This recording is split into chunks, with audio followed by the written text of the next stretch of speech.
Santos, patrol ng Pilipino, Zamboanga City.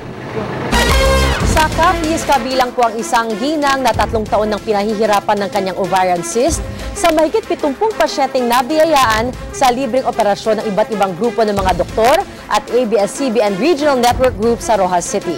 Nagpapatrol, Stanley Palisada.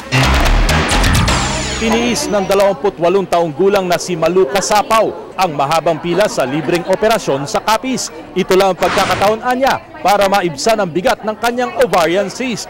Animoy buntis si Malu at hirap maglakad. Wala nga kami kwarta din. Wala kaming pambayad sa operasyon, kaya lumaki ng ganito. Kahit ang asawang si Sunny, 3 taon nang hindi nagtatrabaho dahil kailangang alalayan si Mrs. At matapos maoperahan si Malu, 16 na kilo ang bigat ng bukol na nakuha ng mga doktor sa kanyang matres, katumbas ng bigat ng 4 na sanggol.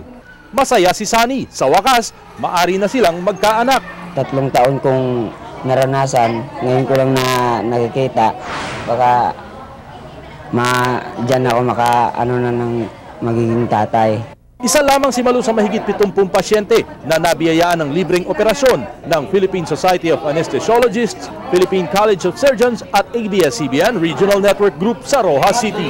We targeted areas na talagang we do surgery for the poor because of the global economic crisis. We wanted to help in our own little way.